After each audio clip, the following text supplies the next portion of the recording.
આજના વિડીયોમાં આપણે બ્લાઉઝનું માપ લઈને પ્રિન્સેસ કટ બ્લાઉઝ કઈ રીતે કટિંગ કરવું એ શીખીશું। સૌથી પહેલાં બ્લાઉઝના શોલ્ડરનું માપ લઈ લઈશું। તો અહીંયા બ્લાઉઝને આપણે શોલ્ડરનું માપ લેવા માટે સિલાઈ જ્યાં હોય ત્યાંથી માપ લેવાનું। તો 11.5 ઇંચ આવે છે। હવે લંબાઈનું માપ લઈ લઈએ। તો લંબાઈ આપણે બહુ ખેંચીને નથી માપવાનું, આ રીતે માપી લેવાનું। તો 14.5 ઇંચ આવે છે। કટિંગ કરવા માટે આપણે પીસ લઈ લીધું છે અને ડબલ ફોલ્ડ છે। તો હવે આપણે લંબાઈનું માપ લઈ લઈશું। 14.5 ઇંચ છે તો આપણે 15.5 ઇંચ લેવાનું છે। 1 ઇંચ વધારે લેવાનું છે, જે નીચેથી પણ સિલાઈમાં દબાશે અને ઉપરથી પણ સિલાઈમાં આવશે, એટલા માટે 1 ઇંચ વધારે લેવાનું છે। હવે શોલ્ડર માપ જે રીતે આવ્યું હોય એનાથી 1 ઇંચ વધારે અને પછી આપણે એનું અડધું કરી લેવાનું છે। 6 ઇંચ આપણે શોલ્ડર લીધા છે। તો હવે આપણે ચેસ્ટનું માપ અને આર્મોલનું માપ લઈ લઈશું। તો સૌથી પહેલાં આર્મોલનું માપ લેવા માટે બ્લાઉઝને ઊંધી સાઈડ કરી લઈશું। આર્મોલની લંબાઈ જોઈએ તો 6 ઇંચે બરાબર ગોળાઈ આવે છે, તો આપણે 6 ઇંચે માર્ક કરી લઈશું। તો 6 ઇંચે આપણે પીસ ઉપર આ રીતે માર્ક કરી લેવાનું છે અને 6 ઇંચે આપણે ગોળાઈ આપવાની છે। માર્ક કર્યું છે ત્યાંથી આપણે સીધી લાઈન ડ્રો કરી લેવાની છે। હવે આપણે ચેસ્ટનું માપ લેવાનું છે। તો બ્લાઉઝને આ રીતે ઊંધું કરી લેવાનું અને ફ્રન્ટ પાર્ટ ઉપરથી આપણે માપ લઈશું। સેન્ટરથી આપણે માપ લેવાનું ચાલુ કરવાનું છે અને જ્યાં સિલાઈ આવે ત્યાંથી માપ લઈએ તો 9 ઇંચ આવે છે। તો આ 36 ઇંચનું બ્લાઉઝ છે, એનું ચોથો ભાગ એટલે 9 ઇંચ થયો। તો 9 ઇંચે માર્ક કરી લઈશું, સાથે 1.5 ઇંચે માર્ક કરી લઈશું જે સિલાઈમાં આવશે। હવે કમરનું માપ લેવા માટે આપણે આ રીતે બ્લાઉઝનું બેક સાઈડથી આ રીતે માપ લઈએ તો 7 ઇંચ આવે છે। 7 ઇંચે માર્ક કરી લઈશું। 1 ઇંચ આપણે એક્સ્ટ્રા લેવાનું છે અને 1.5 ઇંચ આપણે સિલાઈ માટે લઈશું। તો આ 1 ઇંચ લીધું છે એ આપણે ટક્સ માટે લેવાનું છે અને આ રીતે લાઈન ડ્રો કરી લઈશું। બેક સાઈડ ગળાનું માપ લઈ લઈશું। તો જેટલું આવે એનાથી આપણે 1 ઇંચ વધારે લેવાનું છે। તો આ રીતે માર્કિંગ કરી લીધું છે। હવે ઉપરથી ગળાની પહોળાઈ કેટલી રાખવી, તો અહીંયા મેં 2.5 ઇંચ રાખી છે। તમે જો 3 ઇંચ રાખવી હોય તો 3 ઇંચ પણ રાખી શકો છો। નીચેથી પહોળાઈ આપણે 3.5 ઇંચ રાખી છે। ગળું ફિનિશિંગમાં તૈયાર થાય એ માટે આપણે 1 ઇંચ એક્સ્ટ્રા પહોળાઈ નીચેથી વધારે રાખી છે। આ રીતે ચોરસ બોક્સ તૈયાર કરી લઈશું અને હવે ગળાનો શેપ આપી દઈશું। તો તમારે જેવું ડિઝાઇનવાળું ગળું કરવું હોય એ રીતે તમે શેપ આપી શકો છો। અહીંયા મેં હલકું મટકા શેપ આપ્યો છે। તો આ રીતે ગોળાકાર બરાબર આપવાની, જેથી ફિનિશિંગ પણ એકદમ પરફેક્ટ આવે। એકદમ ફિનિશિંગથી ગળાનું માર્કિંગ કરી લીધું છે। હવે આર્મોલની ગોળાઈ આપવા માટે આપણે આ રીતે ગોળાઈ આપી દીધી છે। શોલ્ડરનું માપ લઈ લઈશું। જો એક્સ્ટ્રા હોય તો આપણે અંદરની સાઈડ આ રીતે માર્કિંગ કરી લેવાનું અને લાઈન ડ્રો કરી લઈશું। બ્લાઉઝનું માપ લઈને આપણે બેક પાર્ટનું માર્કિંગ કરી લીધું છે। હવે એ પ્રમાણે આપણે કટિંગ કરી લઈશું।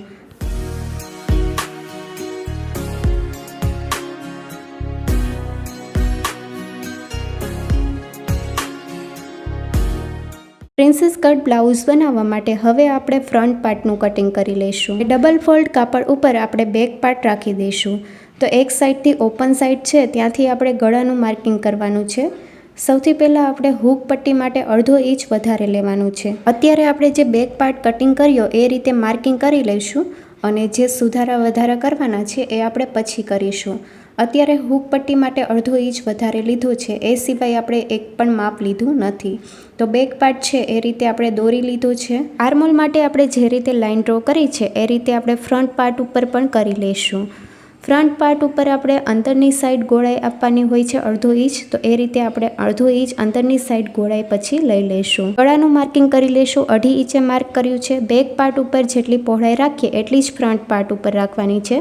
પ્રિન્સેસ કટ માટે આપણે નીચેથી 3.5 ઇંચે માર્ક કર્યું છે અને ટક્સ પોઈન્ટ આપણે 10 ઇંચે માર્ક કર્યું છે। એવી સાઈઝ હોય તો 10.5 ઇંચે ટક્સ પોઈન્ટ લઈ શકો છો। હવે 4 ઇંચે માર્ક કરી લઈશું। તો આ રીતે લાઈન ડ્રો કરી લઈશું। નીચેથી પહોળાઈ 3.5 ઇંચ લીધી છે અને ઉપરથી આપણે 4 ઇંચ પહોળાઈ લીધી છે। પ્રિન્સેસ કટ માટે આપણે ફ્રન્ટ પાર્ટ ઉપર લંબાઈ 1 ઇંચ વધારે રાખવાની છે।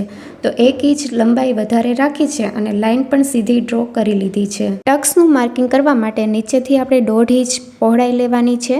તો 1.5 ઇંચે માર્ક કરી લીધું છે અને લંબાઈ પણ 1.5 ઇંચ રાખવાની છે। ટક્સ માટે એકદમ પરફેક્ટ રીતે ગોળાઈ આપી દઈશું। તો વિડીયોમાં જે રીતે તમને દેખાય છે એ રીતે આ રીતે સીધી લાઈન 1.5 ઇંચે કરી લઈશું।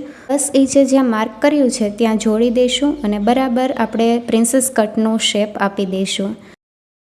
ફ્રન્ટ પાર્ટનું ગળું કટિંગ કરવા માટે આપણે બ્લાઉઝ ઉપર આ રીતે માપ લઈ લઈશું. તો 7 ઇંચ આવે છે. 7 ઇંચ આવે છે તો આપણે અડધો ઇંચ ઓછું લઈશું. 6.5 ઇંચે માર્ક કરી લઈશું. પહોળાઈ આપણે 3 ઇંચ રાખી છે.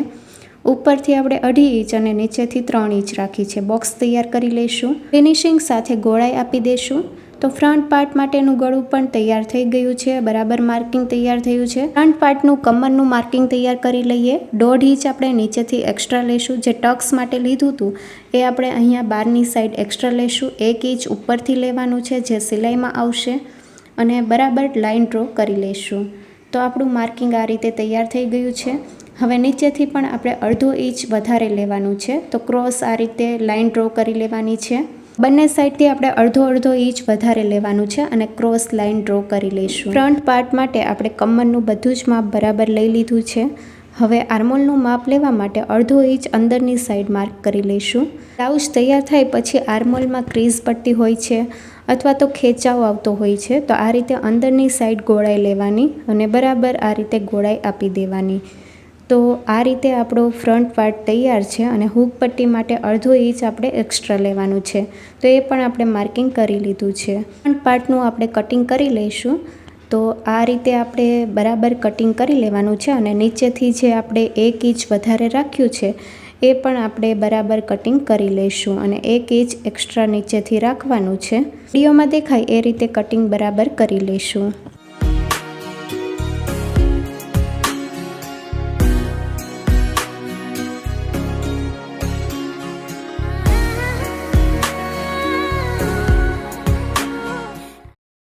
પ્રિન્સેસ કટ માટે આપણે ફ્રન્ટ પાર્ટ પણ કટિંગ કરી લીધો છે અને હૂક પટ્ટી માટે આપણે 1/2 ઇંચ વધારે રાખ્યું છે.